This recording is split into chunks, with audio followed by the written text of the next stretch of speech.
En realidad es un tema muy importante. Si bien es cierto, no hay muchos casos, la mortalidad es importante, es alta, entonces es un tema que de todas maneras todo pediatra y todo personal debería conocer para saber cómo actuar. Se le llama asma potencialmente fatal o también asma de riesgo vital. Entonces vamos a ver unos objetivos, vamos a ver las generalidades de lo que es el asma potencialmente fatal, su clasificación, su fisiopatología rápidamente, cómo hacer el plan de crisis, qué medicamentos iniciar y unas conclusiones breves. Entonces, ¿cómo diagnosticamos este asma potencialmente fatal? Tiene que tener uno o más de estos criterios.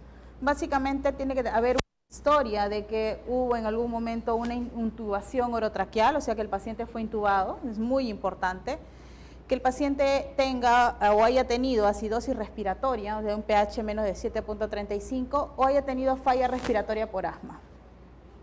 Y que haya tenido dos o más episodios de episodios agudos, de tener algún neumotórax o un neumomediastino, por asma también, o tener dos o más episodios de asma severa, a pesar del uso de corticosteroides orales y otros medicamentos. Entonces, si alguno de nuestros pacientes cumple alguno de estos criterios, así sea solo uno, califica como un asma potencialmente fatal. Si hablamos de epidemiología, sabemos que más o menos 300 millones de personas tienen asma, ¿ok? Y más o menos 5 de cada 100.000 pacientes van a tener esta entidad. Tienen ese riesgo de fallecer solamente por tener asma, independientemente de si sea un asma leve, moderada o severa. Es muy importante que no confundamos el asma potencialmente fatal con un asma de difícil control o con un asma que tal vez no alcanzamos un control oportuno e inmediato, o un asma difícil de tratar. Son entidades completamente diferentes. La frecuencia es variable porque algunos pueden presentar paros cardiorrespiratorios inclusive antes de llegar al hospital o algún centro de asistencia médica. Algunos van a entrar a ventilación mecánica, algunos los definen también por el grado de hipercapnia, o sea, de aumento de CO2. Parece haber un factor común en casi todos los pacientes, que es la falta o la no adherencia al tratamiento. O sea, son pacientes que por lo general no cumplen con los esquemas de tratamiento, pero hay mucho más de fondo aparte de este factor en común. Entonces, uno de los factores más importantes es la corticofobia. No solamente la corticofobia oral, sino la corticofobia inhalada. O sea, el temor que tienen tanto los padres de familia como inclusive el personal de salud para usar corticoides, para mantener corticoides y en qué momento poder sacar el corticoide. Entonces hay un temor muy latente en la comunidad sobre esto. Más o menos estos son cuestionarios que se hicieron, este es un estudio muy bueno que nos habla dependiendo de los cuestionarios que se aplicaron, que hay una corticofobia más o menos entre el 19 hasta un 67% de los pacientes con asma, es bastante. Entonces, cuando se habla de riesgo de asma, siempre hay factores de riesgo, ¿no? Hay un último estudio muy bonito de la Sociedad Argentina de Pediatría donde recopila muchos factores de riesgo que lo vamos a ver más adelante, pero este es un estudio muy importante. No se ve acá mucho, pero miren que el pobre acceso a los cuidados de salud en realidad no es un factor de riesgo muy relevante. Es un factor de riesgo muy relevante, así como la subóptima dosis de corticoides inhalados, o sea que tu paciente no esté recibiendo una dosis correcta de medicación. Después, la obesidad, la deficiencia de vitamina D son factores intermedios, no son factores tan importantes, ¿ok? La comorbilidad, que tenga alguna comorbilidad, atopía, o sea, pacientes con asma alérgica tienen mucho más factores de riesgo, ¿no? Ahora, si el género, de la etnia o la zona donde viven parece no ser un limitante o no tener ningún tipo de efecto, ¿no? Pero tiene un alto efecto el pobre acceso al cuidado. Aquí en el hospital tenemos 2 casos de asma potencialmente fatal. Una es una niña que no cumple con el tratamiento y la otra sí es un asma grave que, bueno, ya ha migrado a Venezuela y está siendo controlada ya, ¿no? Entonces, estos son los factores de riesgo que les decía, ¿no? Porque a veces siempre nos fijamos en los problemas de los pacientes, ¿no? En que el paciente no cumple el tratamiento, en que el paciente no ha incumplido con el plan de autocontrol que se les da, que no sabe reconocer cuándo es una crisis grave, una crisis leve o moderada, que no solicita ayuda. Esta pequeñita que les hablo, que era de origen venezolano, la niña prácticamente entraba en paro, casi en paro cardiorrespiratorio en casa, o sea, hacía cianosis, confusión, letargia, y los padres la tenían en casa hasta que saturaba menos de 85 y recién acudían al hospital. Entonces, eso también, ¿no? El retraso en solicitar ayuda es muy importante. Pero también, miren, hay deficiencias en la actuación en el equipo sanitario. Retraso en establecer el diagnóstico. Hay muchísimos pacientes en los cuales dicen, no, yo no sé si soy asmático. Mi médico me ha dicho que voy a saber si soy asmático recién después que tenga 6 años de edad. Entonces, es muy importante que el paciente sea consciente de su enfermedad. Deficiencia del manejo terapéutico. A veces había muchos estudios que nos decían, ¿es un asma de riesgo vital o es un asma que no fue identificada a tiempo o que no fue tratada a tiempo? Entonces, siempre quedaba la duda. Falta de control periódico, falta de control médico y obviamente hay asmas, hay enfermedad por asma muy grave, ¿no? Como esta otra niña que a pesar de cumplir su medicación, hacía estos cuadros severos, ¿no? Luego vamos a ver un poquito de los fenotipos, porque el asma potencialmente fatal tiene 2 fenotipos, fenotipo 1 y fenotipo 2.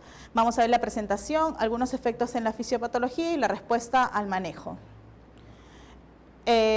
Cuando nosotros hacemos la búsqueda en PubMed, más o menos si buscamos asma fatal o near asthma, vamos a encontrar más o menos cerca de 400 artículos. Estos artículos nos hablan en la mayoría de cómo evitar llegar a hacer crisis así, hacer este tipo de asma fatal. Y nos hablan, si nosotros seleccionamos dentro de esos y hacemos una búsqueda más estandarizada para los niños, solamente son 85, casi 85 o 90 artículos nada más que se refieren a asma fatal. Entonces, hay dos fenotipos muy importantes, el fenotipo 1 o el que se establece gradualmente y el fenotipo agudo. Este fenotipo agudo se caracteriza por una instalación brusca, rápidamente, en horas, el paciente generalmente entra en contacto con un alergeno. En algún momento algún profesor mío decía que estos son los pacientes potencialmente donadores de órganos, y es cierto, hemos tenido muchos pacientes que han tenido asma aguda, asma asfíctica, que han sido donantes de órganos. Entonces, es muy importante reconocer esto. Y se establece gradualmente, se establece bruscamente. En cambio, el establecimiento gradual generalmente, como lo ven acá, va a tener un fondo eosinofílico. Eso sí, al establecerse gradualmente también va a responder más lentamente al tratamiento. La prevención es posible, en cambio de el que se establece rápidamente, es prácticamente imposible determinar en qué momento va a aparecer. Uy, se me fue. Este es lo mismo, este es un consenso del año pasado que establece la Sociedad Argentina de Pediatría, muy similar al que les mostré anteriormente. Como les dije, deterioro progresivo de 2 a 6 horas generalmente, y a veces días o semanas, y esto es rapidísimo, 3 a 6 horas. El 80% de los pacientes van a tener esta progresión lenta versus el 10% de esta progresión rápida o asma asfíctica. Aquí. Esto es importante porque tiene un mecanismo de inflamación. Al ser eosinofílico hay hipersecreción de moco, hiperreactividad bronquial e inflamación de la vía aérea, y en la progresión rápida es básicamente espasmo, ¿no? Un broncoespasmo agudo y severo. Paso por acá, creo.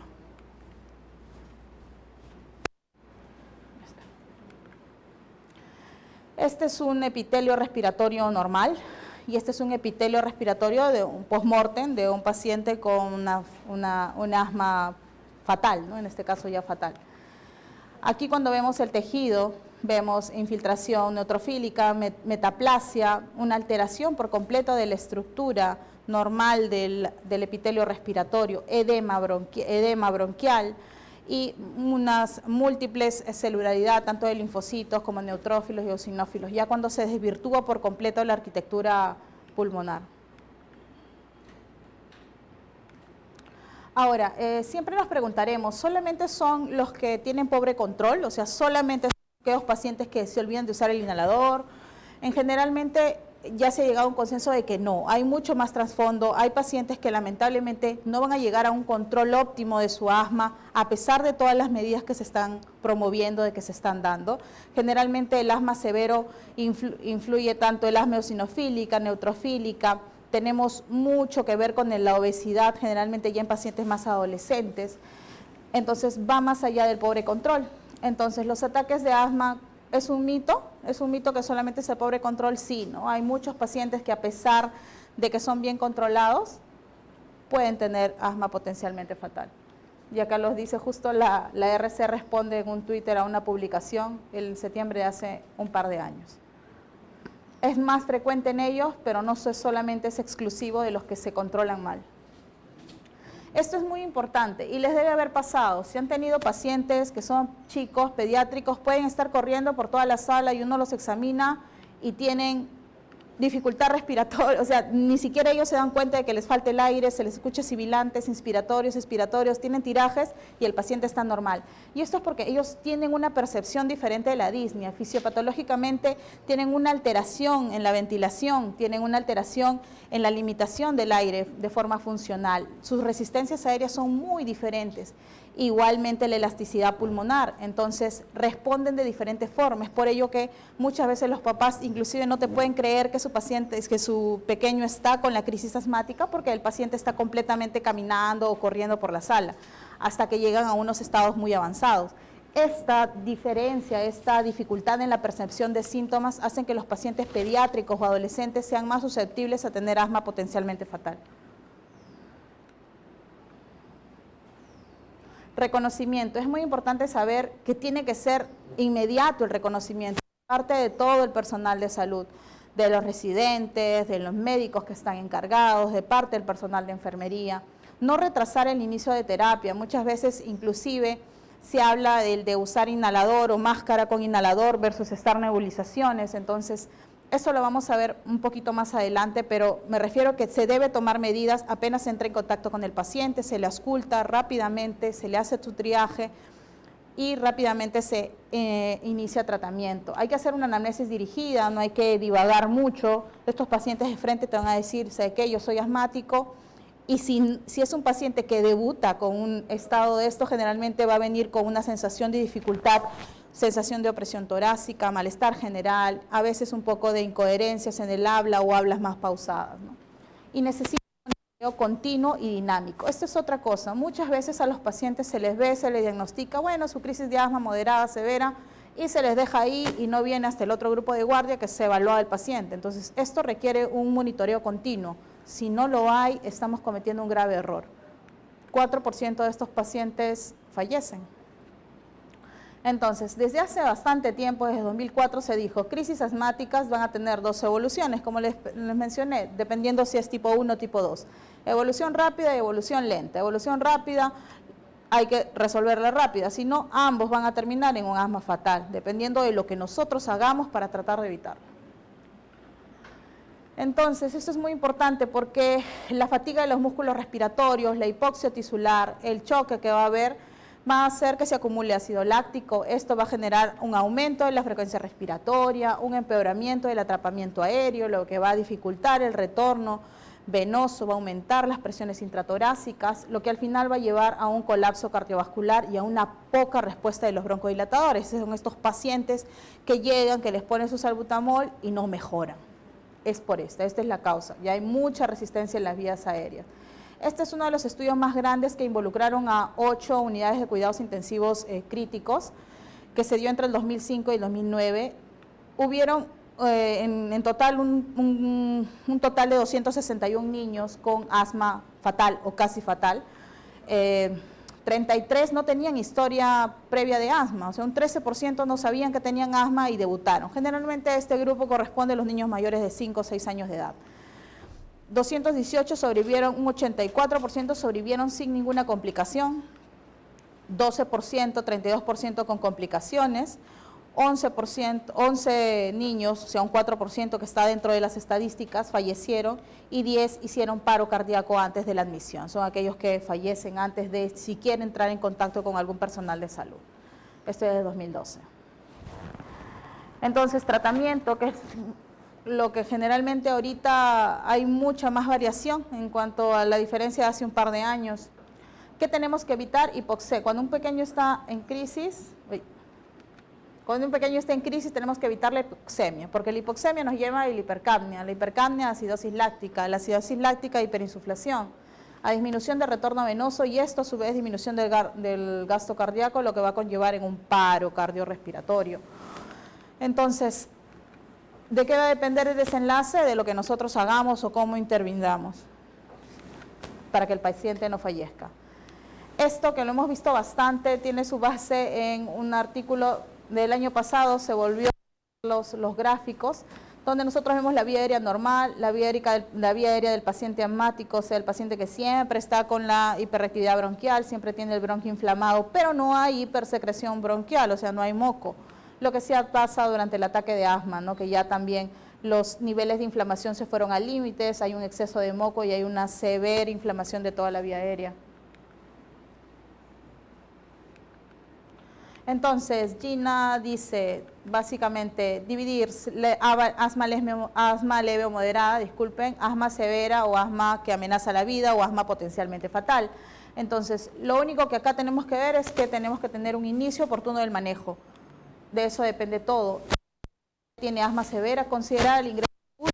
Lamentablemente en nuestro medio estamos acostumbrados a que el paciente a la UCI entre ya intubado. El paciente a la UCI debería entrar para un monitoreo continuo. Entonces eso es lo que se debe buscar activamente, que el paciente ingrese antes de que tenga esa necesidad de ventilación invasiva y de mayor manejo, ¿no? Este es el momento, no necesariamente un asma fatal, sino ya desde un asma severa. ¿Cómo reconocerlo? Esto ya lo mencioné, a veces el paciente de pie, con dificultad para hablar, para expresarse, con alteración del estado de conciencia. Signos, la saturación a menos de 92% ya nos llama la atención. Si es que se hace un gas arterial, no necesariamente o no siempre lo vamos a tener a la mano. Taquicardia o pulso paradojal es también algo que vamos a encontrar. ¿Cómo inicio? Oxígeno, siempre oxígeno. Así sea por cánula binasal o lo que tengan a la mano, se tiene que empezar con oxígeno. A veces consideramos saturaciones óptimas mayores a 92, pero si tenemos a un paciente completamente sano, sin una enfermedad previa, así sea asmático y no tiene una enfermedad pulmonar obstructiva o algo que limite su oxigenación, debe saturar más de 95. No tenemos por qué ponernos como objetivo que sature más de 92, debería saturar más de 95. Entonces, cualquier medio de oxígeno que nos lleve con oxígeno suficiente para alcanzar esa saturación. El acceso endovenoso, siempre, desde el ingreso a un paciente que ya estamos pensando que se va a hospitalizar, debemos estar canalizando una vía para poder instaurar corticoides. Broncodilatador y los corticoides endovenosos. Entonces, esto de repente les va a servir el broncodilatador. El broncodilatador, generalmente siempre usamos salbutamol, es lo que tenemos, el beta-2 que más tenemos a la mano, fuera conocido como albuterol. Estas son las formas de aplicarlo, 4 a 10 aplicaciones. A veces los papás se asustan por la cantidad increíble que uno da, pero en lugar de estar, hay las evaluaciones de los estudios dicen, no nebulizar versus inhalar, siempre inhalar. A ojos cerrados inhalar, es mucho más rápido, el medicamento llega más rápido, el paciente se siente menos invadido, los aturde menos a los niños pequeños, entonces siempre inhalar antes de nebulizar. Para que todo lo que ustedes ponen en el frasco de nebulizador llegue al paciente, más o menos va a pasar entre 5, 10, 15, 20 minutos, cuando esto lo pueden aplicar 10 aplicaciones, o sea, dar entre 400 y 1000 microgramos de salbutamol en solo 20 minutos, entonces es bastante la diferencia. Siempre con aerocámara, ideal con aerocámaras valvulares. Sabemos que no las tenemos a libre disposición y no son baratas, pero es lo ideal, es lo que mencionan tanto la guía argentina como toda la bibliografía. Durante 1 hora según la necesidad, o se debe nebulizar con oxígeno humidificado cada 20 minutos como 1 hora, ¿no? Como tal cual exacerbación moderada. Siempre verificar respuesta, y eso es lo que le dije hace un momento, lo nebulizan, le dan la terapia de crisis y nunca más vemos al paciente, entonces no sabemos cómo evoluciona. Los broncoespasmos deben resolverse rápido, en general en un promedio de 24 a 48 horas, o por lo menos disminuir el porcentaje de broncostrucción para que el paciente tenga un mejor pronóstico y su estancia sea menos prolongada. La dosis a nebulización, por si se les interesa, aquí está, 0.5 a 1, 30 a 60 minutos, pacientes de 5 a 10, 10, de 10 a 20, 10 a 20, 20 a 30, 10 a 30, más o menos un promedio. Acá, salbutamol más bromuro y ipatropio. Este es un estudio randomizado, clínico, que se usa en el 2019, en donde sí, se dice que cuando severas, moderadas, severas, inclusive potencialmente fatal, podemos añadir un anticolinérgico como el bromuro de ipatropio para poder aumentar la sinergia del salbutamol y el paciente puede salir mucho más rápido si usamos MDI, ¿no? El tratamiento, ¿no?, con corticoides sistémicos. La rápida instauración del corticoide sistémico puede hacer que mejore mucho más rápido el paciente. El uso de esteroides entre la primera hora de presentación va a reducir significativamente la necesidad de admisión hospitalaria. O sea, el uso de corticoide versus no, siempre a favor, cuando el paciente te llega por emergencia. Los niños responden bien al manejo oral, esa es otra cosa, ¿no? Si tú tienes un niño que tolera bioral, que está despierto, mientras que le ponen el endovenoso o otro, puedes darle oral o por A o B optar por el intramuscular, que generalmente no lo encuentras acá, siempre es oral o endovenoso. Entonces esta es la forma. La mayoría siempre prefiere la metilprednisolona, o sea, tiene una mejor impregnación, es mucho más potente. Otros, hidrocortisona, aquí les dejo las dosis por si las necesitan. Cuando hablamos de la dosis de carga, siempre tratemos de respetar la dosis máxima de 80. Si hablamos de dosis de mantenimiento, en general encontré 90, lo máximo que encontré de dosis miligramos día, 120 miligramos por día. Hacer mediciones de glucosa también para no causar hiperglicemia. ¿Okay? En cuanto a corticoides, como ya saben, las guías del GINA y otras guías incluyen a los beta-2 de acción prolongada en las terapias de rescate, pero esto no va para asma fatal. El hecho de rescatarse con corticoide inhalado más beta de acción prolongada solamente para asma moderados o crisis intermitentes, pero nunca para asma fatal. No, su rol no es claro en las crisis severas, ni siquiera en el asma potencialmente fatal. Entonces, no usarlo, no es para eso. Entonces, una vez que hemos dado lo que vieron, que es corticoides, oxígeno y broncodilatación, es todo lo que tiene que hacerse en la terapia inicial. Todos la consideran como el primer paso. Aquí se tiene que hacer un stop y se tiene que reevaluar al paciente. Tu paciente salió de ese estatus asmático, salió de ese grado de asma potencialmente fatal. ¿Cómo sigue? Y de acuerdo a eso, evaluar qué cosa más podemos hacer. Siempre se ha hablado por años de sulfato de magnesio, que si dosis única, que si dosis cada 8 horas, que si dosis en bolos. Entonces, quienes fallan a la terapia inicial tienen que iniciar sí o sí sulfato de magnesio. Cuando la hipoxemia es persistente o la caída del PF es menor al 60, va muy bien. Mejora la función pulmonar en las crisis severas. Estas son las dosis, generalmente siempre le damos 40, que es un promedio, entre 25 y 50, máximo 2 gramos, 10, 15 a 30 minutos lento, solución fisiológica. En la UCI se ha propuesto una dosis, o sea, en las UCI se proponen unas dosis más elevadas y unas dosis prolongadas, que lo van a ver en el siguiente estudio. Una dosis, imagínense, es alta, 50 miligramos kilo hora, se administra durante 4 horas, máximo 8 gramos, y se infunde con solución fisiológica, ¿no? Siempre midiendo la presión arterial y viendo el trazado cardíaco. Entonces, en ningún lado encontré la dosificación cada 8 horas o cada 12 horas, eso no está, no existe, pero sí están las infusiones, ¿no? Las infusiones continuas por esta cantidad de horas, más o menos 4 horas, ¿no? Eso es algo que pueden considerar y sí tiene tanta validez como el dar dosis, ¿no? Como el dar bolos. Esto es, ¿no?, dosis altas de magnesio en asma severa en el departamento de emergencia. Entonces sí es algo que hay que considerar y es algo que se siempre hay que instaurar. Es un muy buen artículo. Recuerden, generalmente 50 para iniciar, 4 horas de infusión. Metilsantinas, esto es muy controversial. Hay un artículo reciente donde habla de Edmo Kim y nos dice que las metilsantinas tienen un bajo perfil de seguridad, tienen una pobre eficacia, pero en algunos pacientes, que no se sabe cómo, ni cuándo, ni dónde, pueden mejorar la función pulmonar en un promedio de 6 horas. Entonces, si ya no tienes más alternativas y tu paciente, y lo tienes a la mano, pues puedes usarlo, ¿no? Esta es la dosis de carga, seguida de una infusión continua de 1 miligramo por kilo por hora, pero siempre hay que vigilar, ¿no? Vigilar. Otras terapias, el Heliox es algo que el Heliox es muy, muy antiguo, es la combinación de helio más oxígeno, en el cual lo que se trata es de disminuir la densidad la densidad del oxígeno y hacerlo mucho más fácil su ingreso. Entonces, lo que se hace en otros países y lo que se prueba es nebulizar con este gas, con el Heliox, hacer las nebulizaciones con los broncodilatadores, y según esto, algún grupo de pacientes va muchísimo mejor.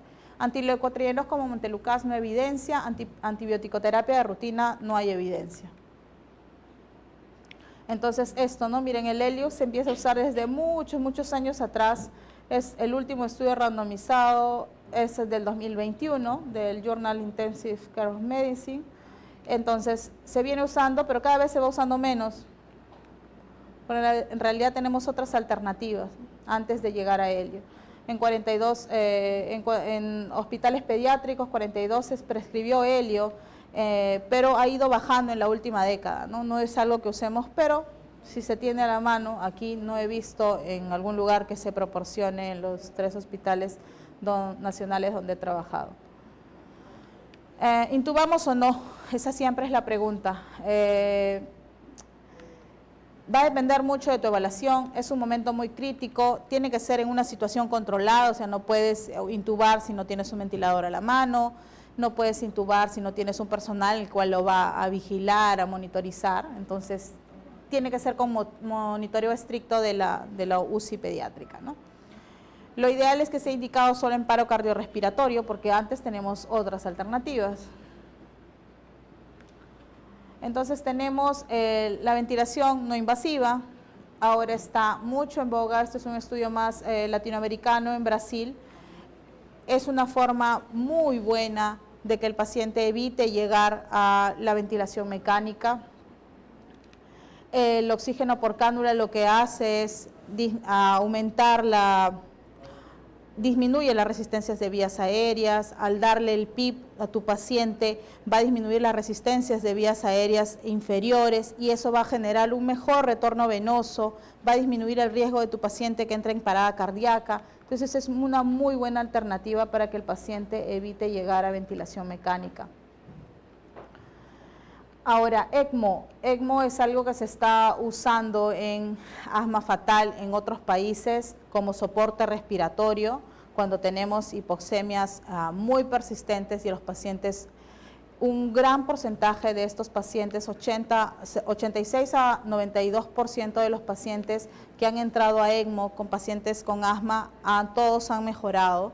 Solamente hubo un fallecimiento en este estudio, entonces es una muy buena opción ya que se está iniciando ECMO en muchas UCIs del país, ¿no? Entonces, estas son otras alternativas, como le dije, el ECMO, terapia médica, ventilaciones, otro tipo de ventilaciones, gases anestésicos como el sevoflurane, pueden usarse en casos extremos en pacientes con asma. Entonces, por ejemplo, estas son las condiciones que podríamos usar para que el paciente pueda entrar a ECMO, ¿no? Un pH, un paciente que esté en una acidosis, paciente que tenga niveles muy altos de CO2, con una hipoxemia muy persistente, que tenga un impedimento o un arresto cardíaco importante. Entonces, tenemos ciertos estándares en los cuales tendríamos que cumplir para que el paciente pueda progresar y entrar a ECMO. Entonces, teóricamente no existen estudios prospectivos, aleatorizados, controlados, que nos digan cuál es el mejor modo ventilatorio para usar en asma potencialmente fatal, pero ya sabemos que hay que tratar de dar una hipercapnia permisiva a estos pacientes para que puedan mejorar y minimizar el atrapamiento aéreo. El objetivo también es tratar de reclutar alvéolos e incrementar la ventilación alveolar para que tu paciente salga rápidamente. La mortalidad intrahospitalaria de todos los pacientes que entran es del 2.5%. ¿Cuál es el futuro? Predecir cuáles son los pacientes que pueden hacer asma potencialmente fatal. Existen biomarcadores genéticos, los cuales nos van a poder decir en el futuro qué pacientes pueden ir. Generalmente se hace de forma exhalada, se miden estos biomarcadores y se decide más o menos qué pacientes tendrían que tener un mejor control y un seguimiento más apropiado, porque son los que podrían hacer este tipo de situaciones casi fatales. Y esto va a disminuir bastante la mortalidad por asma fatal. Para terminar, es muy importante que sepan que el asma potencialmente fatal puede ser la manifestación inicial de un paciente con asma. Nunca supo que tuvo asma, pero debuta de esta forma. La presentación puede estar de cualquier grado de control, o sea, puede ser un asma leve, en que Gina ya nos prohibió decir asma leve porque el paciente piensa que no tiene nada, pero puede ser desde un asma leve hasta un asma severo de difícil control que puede llegar a presentar esta entidad. El abordaje temprano nos va a permitir un mejor desenlace definitivamente, y lo ideal es tener una prevención y un manejo oportuno. Eso es todo. Gracias. Muchas gracias. Doctora, si hay consultas acá en el auditorio, por favor, pueden levantar la mano para hacer las preguntas. ¿Hay una consulta? Iván, ¿hay preguntas en el Zoom? En el Zoom no hay ninguna pregunta, Kelicita, no hay ninguna pregunta. En el Zoom tampoco no nos han formulado ninguna pregunta. En el Facebook tampoco. Ok, aquí levanta la mano, por favor. Buenas tardes, doctora. Tengo una pregunta. Quiero saber cuántas veces yo podría repetir la dosis de sulfato. O sea, le pongo una vez, reevalúo, el paciente no mejora, le puedo poner otra vez, y ¿cuántas veces máximo? Las recomendaciones en general es que, por ejemplo, haces una primera, o sea, si tienes que tomar la decisión si administras por bolos o administras por infusión. Si administras por bolos, puedes darle un primer bolo, reevalúas, generalmente se tiene que reevaluar más o menos entre la hora y las 2 horas para ver la evolución. Si el paciente no te ha resultado, puedes poner un segundo bolo, pero las recomendaciones en general de la bibliografía es que dice, si no te funciona el bolo, mejor pruebe infusión continua. Infusión continua a dosis altas de 50 miligramos kilo hora durante más o menos 4 horas resultan mucho más efectivas que hacerlo de forma de bolos, ¿no? O sea, y eso lo puedes repetir en un transcurso de 24 horas. O sea, por ejemplo, das tu infusión continua, evalúas si tu paciente ha mejorado, suelen mejorar más o menos un 20-30% de la broncostrucción inicial. Puedes volver a repetir 2 a 3 horas después de haber terminado. No tienes un límite siempre y cuando hay que vigilar, ¿no? Hay que vigilar signos de intoxicación por sulfato, pero si no los hay, puede uno seguir administrando. Hay que vigilar el corazón, ritmo cardíaco, presión arterial, pero si todo eso está en orden, uno puede seguir administrando. Yo preferiría de frente dar infusión, o primero daría chance con un bolo, y si no mejora ya evalúo si les quedo infusión. Bolo, generalmente bolo. Lo que normalmente suelo recomendar yo cuando veo pacientes así es bolo, y si después del primer bolo no sale, mejor infusión continua por 4, inclusive se puede dar hasta 4 o 6 horas, pero lo que te manda la bibliografía son 4 horas. Ya. Gracias, doctora. Tenemos una consulta en el Zoom de parte de la licenciada Joana. ¿Cómo dar una dosis ataque con inhalador y aerocámara? Lo mencioné, más o menos son de 4 a 10 inhalaciones, o sea, 4 inhalaciones de salbutamol viene de 100 miligramos, de 4 a 10 inhalaciones cada 20 minutos por 1 hora. O sea, más o menos unos 3 a 4 ciclos durante 1 hora y hacer reevaluación. Gracias. Tenemos una siguiente pregunta del licenciado Yacotera. Buenas tardes, doctora. Una consulta. Por ejemplo, en un paciente con una crisis asmática severa que ya está intubado, ¿hay alguna diferencia o podría decirse cuál es mejor, si la terapia de salbutamol por inhalador a través de MDI o la nebulización a través de ventilación mecánica? ¿Hay alguna diferencia? Generalmente han comparado y es mucho mejor usar el inhalador con el MDI. Es mucho mejor usar eso. Puede haber pérdida de la cantidad, por eso se suele aumentar un 20% más de la dosis que normalmente le quieres dar para que llegue esa dosis por el espacio muerto que hay en el espacio del tubo, mientras que y la conexión al ventilador mecánico, ¿no? pero es mucho mejor administrar el inhalador con la conexión, con el MDI.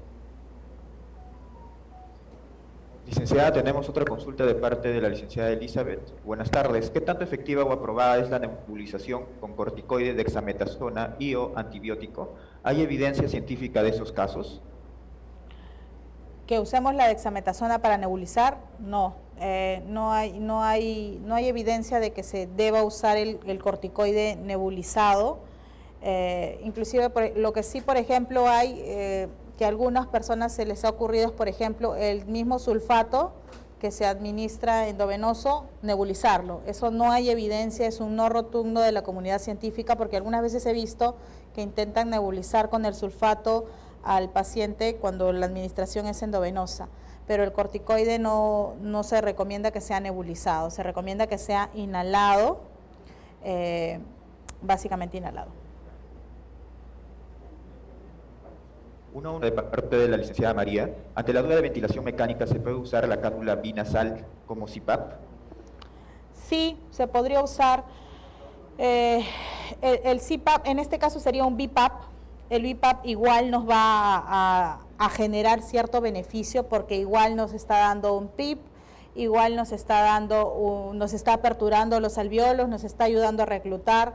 Entonces es una forma, ¿no? Los BiPAP sirven bastante para poder evitar llegar a intubación, ¿no?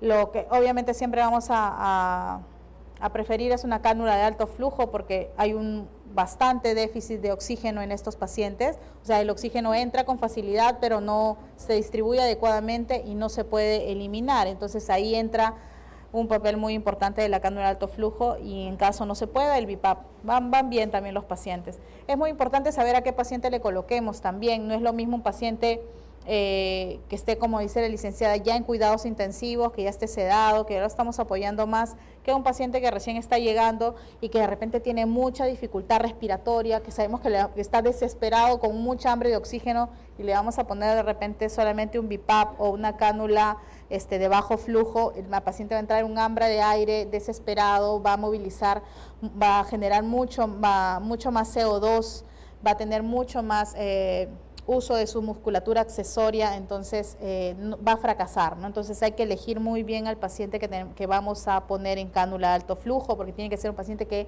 sea consciente, que esté tranquilo, de que pueda estar sosegado y que pueda tolerar, ¿no? Eso es muy importante, porque si no puede fracasar.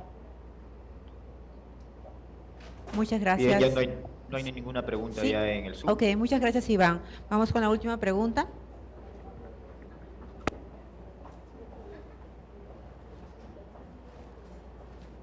Doctora, buenas tardes. Disculpe, ¿cuáles son las indicaciones del uso de adrenalina en el asma potencialmente fatal? Indicaciones de uso de adrenalina. Adrenalina. Adrenalina solamente para casos de asma potencialmente fatal o asma severa que sean por anafilaxia. Es muy, muy puntual.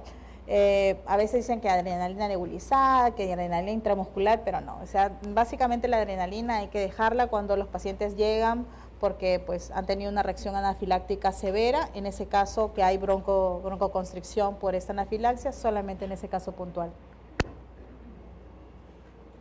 Muchas gracias, doctora. Por favor, fuertes aplausos para la doctora, por favor. Invito a la licenciada Wendy Gutiérrez, por favor, nos va a presentar un reconocimiento por apoyarnos el día de hoy, por favor, si pudiera ser un reconocimiento, un certificado. Sí. Por favor, las fotos. Ahí está. Le estamos entregando un certificado de participación. Qué bonito.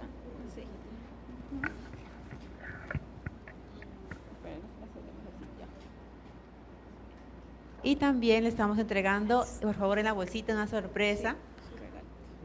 Muchas gracias. Si después, por favor, mostrar la que está dentro, por favor, para que también la fotito. Ay, qué bonito.